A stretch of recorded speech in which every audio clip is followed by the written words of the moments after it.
They say sleep should be peaceful, but for some, it becomes a waking nightmare.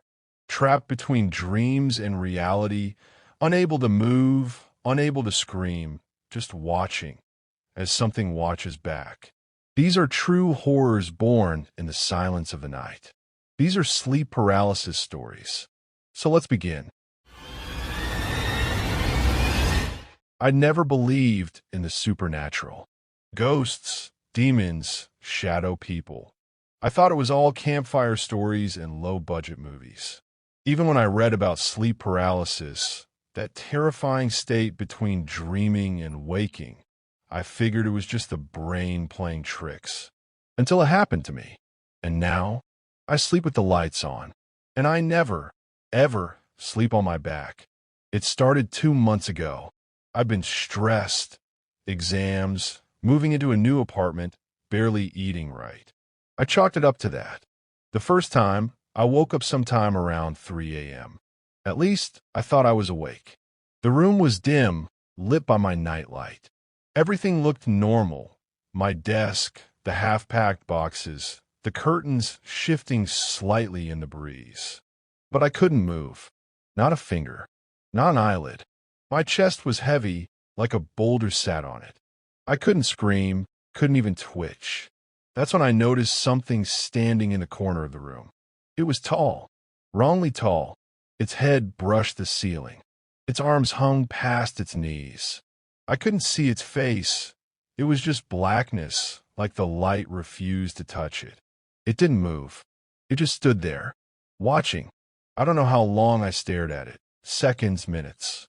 My body was screaming to move, to breathe properly, but nothing worked. Then, finally, I gasped like surfacing from underwater. The thing was gone. I chalked it up to a dream. Maybe a bad one. But it didn't feel like a dream. It felt too real. I stayed up for 2 days straight after that. When I finally collapsed from exhaustion, I slept hard. Too hard. This time, I woke up to a sound. Like whispering. Dozens of voices, soft, overlapping, just below the threshold of understanding. And I couldn't move. I lay there, eyes wide open, body stiff. My heart pounded. The voices got louder. That same figure stood in the corner. Only now it had moved closer. I saw it more clearly. Its body was impossibly thin, almost stretched.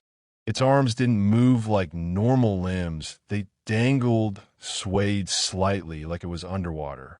Still no face. Just black. Then I heard one word. From inside my head. Not in the room. Not from the whispers. But like it was whispered behind my thoughts. It whispered. Closer.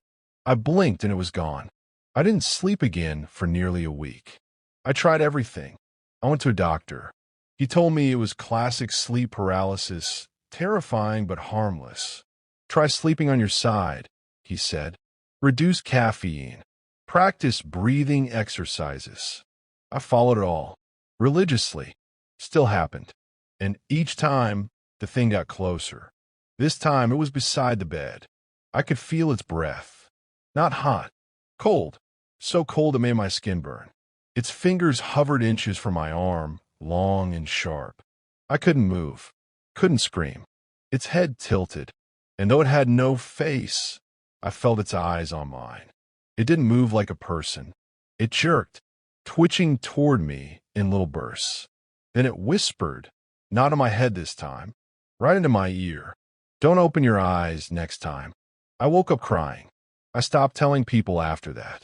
They'd just call me dramatic, or delusional, or tired, until I woke up with 3 long scratches down my back. Not bleeding, but red. Fresh. No sharp objects nearby. No sleepwalking. I checked everything. I started locking my bedroom door from the inside. Didn't matter. The thing didn't use doors. This time, it started the moment I fell asleep. I was lying on my side, safe position, supposedly, but I felt the freeze come. That familiar panic. Except this time, I was dreaming I was awake. I saw my room perfectly. Every detail. And it was already there. Sitting on my chest. Not just standing nearby. sitting, its legs bent backward like spiders. Its arms pinned me down with no effort. Its fingers rested lightly on my ribs. Its face leaned inches from mine. Still no features. Just void. I tried to scream, and it opened its mouth. No teeth. Just another mouth inside. And from it came dozens of whispers, the same ones I'd heard before, all repeating and saying, "You're almost ready." I woke up gasping for air. My chest hurt for 2 days. I tried to record it. I set up a camera, left the lights on, told myself if I saw nothing, it'd all be in my head. That night, nothing happened. Same the next night. Then I checked the footage. First 2 nights, normal. Third night, around 2:48 a.m., the footage glitched. Just for a second. A single frame, not more. But in that frame, standing over my bed, was a tall shadow figure. Arms outstretched, face right above mine, and the camera cut to static. I deleted the file. I hadn't slept in days. I started seeing things in the daylight. Shadows darting behind shelves. Whispers in running water. Reflections where there should be none. I knew what I had to do. I had to face it. So I made myself sleep. I laid flat on my back, closed my eyes, and waited. The freeze came faster than ever. My eyes opened. I was in darkness, but not my room. The bed was gone. I was lying in some void. No walls, no floor, just endless black. And then it stepped out from the dark. All this time, I thought it was a shadow. It wasn't. It was wearing the shadow, like a skin. Underneath was something worse. Pale, veiny, pulsing, almost human, but wrong in every way. Its mouth opened.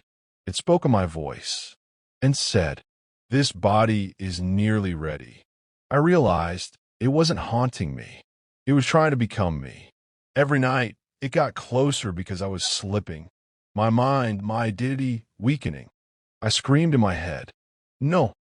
And something snapped. My body jolted. I woke up, drenched in sweat, chest heaving. But this time, the room didn't feel like mine. It looked like mine, but the air was wrong. The shadows too still. And I realized I hadn't really woken up. I was still inside. That was a week ago. I don't want to sleep anymore.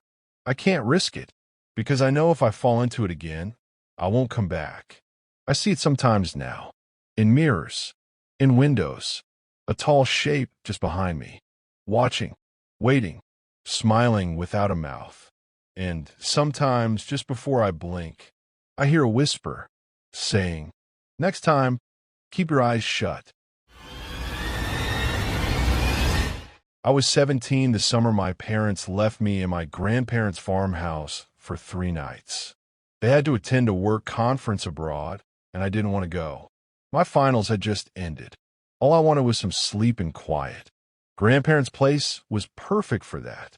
Remote, old, tucked at the edge of a sleepy countryside road with only wheat fields and wind for neighbors. But I didn't sleep much. Not really. Not after the first night. On the day of arrival, they picked me up in their squeaky old van. Grandma hugged me too tight, and Grandpa laughed in his usual gravelly way. The drive to their place was long, longer than I remembered. The sun was already low when we reached the farmhouse, throwing long orange streaks across the grass. The house hadn't changed. Still 2 stories. Still creaky wood panels. Still that musty smell of baked dust and old fabric inside. But something felt different. I couldn't name it.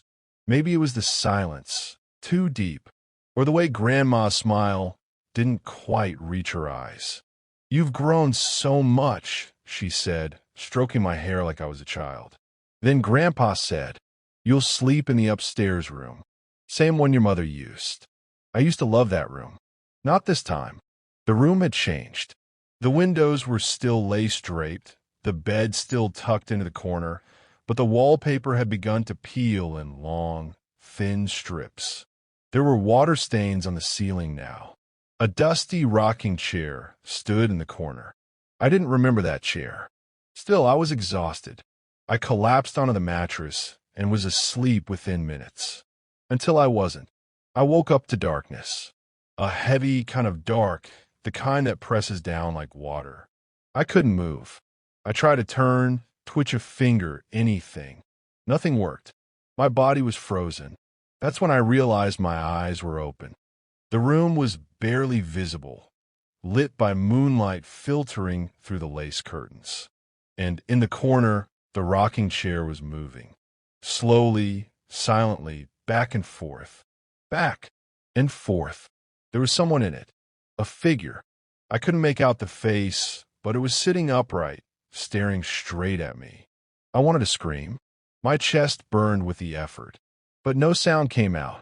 My throat was locked, my lungs paralyzed. The figure rose from the chair. It moved toward the bed, jerky, like a bad stop-motion animation. Closer and closer. I felt cold seep into the room as if it dragged winter behind it. Then just inches from me, it leaned down. I saw its face. A mouth, but no lips. Just rows of thin, human-like teeth. No eyes. Only deep, shadowy sockets where they should have been. Skin like wet stone. And then, I blinked. It was gone. The sun was rising. The chair was still. My limbs worked again. Sleep paralysis. That's all it was. I told myself that all day. I didn't believe it. Grandma made pancakes. Grandpa worked outside, chopping firewood even though it was summer. They asked if I slept well. That afternoon, I went upstairs to grab my charger. As I reached the top of the staircase, I heard something. A whisper. Soft, breathy. Not words. More like syllables being stretched into gasps. It came from a spare bedroom across the hall. The door was cracked open. No one used that room anymore. I peeked in. Empty. No furniture. No toys. Just boxes and an old dresser.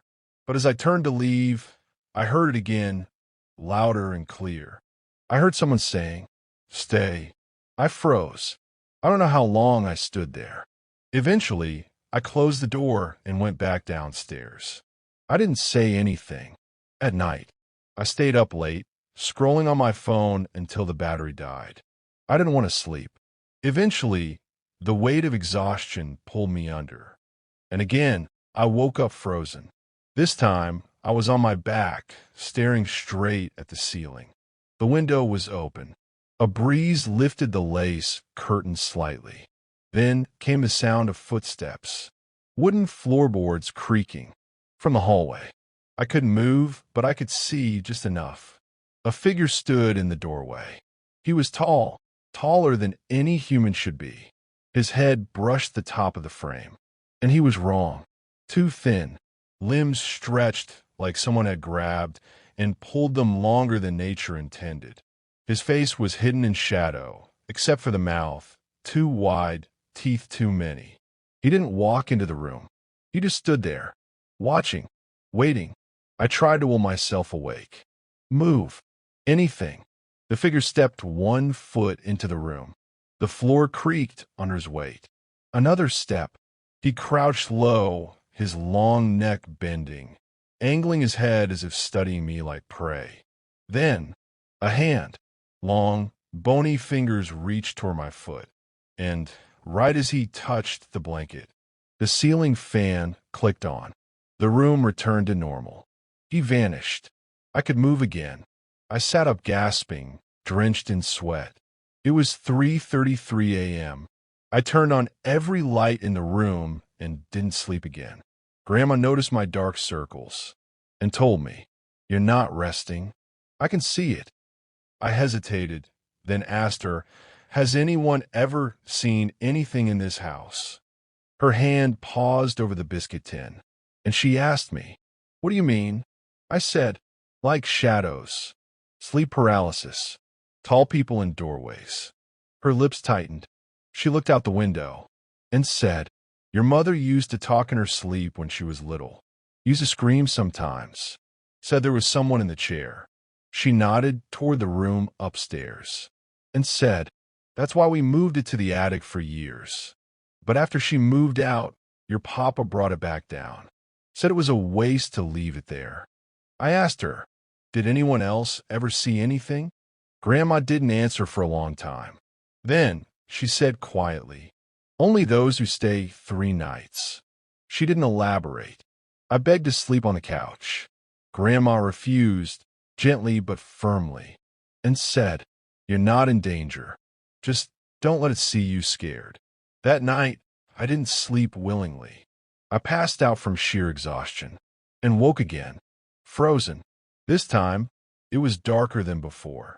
The moon was hidden behind clouds. Only the digital clock glowed red. 3:14 a.m. The blanket was slipping off the bed. I couldn't move to catch it. I heard a noise. Something crawling. Not footsteps. A wet, dragging crawl, like something pulling itself across the wooden floor. It came from under the bed. It slithered out just out of view and slowly rose up beside me. It was small, thin, emaciated, its body all angles and knots. Its jaw hung slack, tongue black and bloated. It pressed its face inches from mine and began to mimic my breathing. Inhale, exhale, perfectly in sync. Then, slowly, it whispered into my ears and said, you stayed? My heart thundered. Then it said the worst thing. It said, now you're mine. And it began to climb onto the bed. The mattress shifted. I felt its knees dig into my leg. Its fingers wrapped around my arm. And finally, it leaned in and whispered something that made no sense. It said, he comes next. The closet door creaked open behind it. I passed out. I woke screaming. Grandma was already in the room. She didn't ask what happened. She just handed me my packed bag. Grandpa was already outside with the engine running. We drove in silence. At the station, Grandma kissed my cheek and said, don't speak of it. It only listens when you tell others. I didn't ask what that meant. I never told my parents. Never returned to that house. But sometimes I see that time on the clock, 3:14, and I freeze. I still have sleep paralysis once in a while. Not always bad, but sometimes when the room is quiet and the moonlight fades and I can't move or speak or scream, I feel the mattress dip beside me. I hear something breathing, and I remember what it said. He comes next. It was supposed to be a quick escape. One night, just me and my friend, Jared. No phones, no noise, just the quiet of the forest and the warmth of a campfire. We were both burnt out, exams, parents' life, and we needed a break. Jared had scoped out a good spot on an old map app, a clearing near Raven Pine Ridge, about 2 hours from town. Isolated, quiet, and supposedly untouched. We left around noon and hiked in with our gear. The path was barely visible, more like an animal trail than anything marked, and the trees loomed tall and silent. There were no birds. I didn't notice until Jared pointed it out. He said, too quiet, man. Like movie scene quiet. I laughed it off and said, it's peaceful. Still, I kept looking over my shoulder. We reached the clearing around 4. It was oddly circular, a perfect ring of open space surrounded by tightly packed pine trees. The ground was flat, almost unnaturally so, and thick with moss. Jared loved it. He said, creepy rating, 8 out of 10, he grinned. Perfect. We set up our tent, built a small fire, and settled in before sundown. The sky burned orange through the canopy, but the woods felt darker than they should have. The trees seemed to absorb the light. I ignored the gnawing unease in my gut. One night I told myself, that's it. We sat by the fire until it was just coals, joking about horror movies and school. The conversation drifted to sleep paralysis. Jared had experienced it once I never had. It's the worst, he said. Like your brain's awake, but your body's dead. You can't scream, can't move, and you feel something in the room with you. Like a shadow person? I asked, trying to keep the mood light. He muttered, worse. That word stuck with me. Worse. Around midnight, we crawled into the tent and zipped it shut. We lay side by side in our sleeping bags, the air getting colder and heavier by the minute. Jared fell asleep first. I lay awake a while, staring at the tent's ceiling, listening to the distant rustling of trees. Then silence. Complete, deafening silence, like the forest had gone to sleep or was holding its breath. Eventually, my eyes got heavy. I remember blinking slowly. Then nothing. Then I woke up. At least I thought I did. My eyes were open, fixed on the tent's ceiling. But I couldn't move. Not a finger. Not my tongue. My chest felt like stone. Panic set in immediately. I tried to scream, but no sound came. And then I saw it. A shape behind the thin nylon wall of the tent. A tall, gaunt figure just standing there, unmoving. Its silhouette burned against the night like it was darker than the darkness itself. Then another shape appeared, to its left, then a third, all motionless, watching. Something in my body screamed to wake up, to move, to run. But I was trapped in stillness, locked inside my skin. The tallest shadow moved, its head tilted slowly to one side, as if curious. And then it stepped forward, right through the tent wall. It didn't push or open, it passed through like smoke but held shape. I saw no face, just the outline. Long arms, fingers like wires, and a blank void where its face should have been. It leaned over me. I felt breath that wasn't breath. Something whispered, right beside my ear. It said, "You let us in." Then my vision exploded in static, and I blacked out. I woke with a gasp, body soaked in cold sweat, heart jackhammering in my chest. I could move. I scrambled out of my bag and practically tripped over Jared, who was also sitting up, breathing hard, shaking like he'd just seen death. We stared at each other. Then he broke the silence by saying, "You saw them too." My throat tightened, and I said, "The shadows. 3 of them," he whispered, "outside the tent."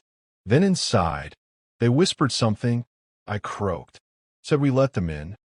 Jared nodded and said, "They said the same to me." We didn't talk much after that. Just packed. The tent was fine. No tears, no footprints, nothing to prove what we saw. But we both knew. Something had visited us, and they hadn't left. We started heading back. The trail felt longer. Every branch crack, every gust of wind felt like a warning. Jared kept glancing behind us. Then he asked, "You think they followed?" I said, "I don't know, but deep down I did." We didn't stop once. No food, no water break, just pure adrenaline pushing us back toward the car. When we finally reached the lot, the sun was high, but I still felt cold. That night at home, I told myself it was over, that whatever we saw was tied to that clearing, the ring of trees, the eerie silence. But when I lay in bed, I knew I was wrong. I couldn't sleep.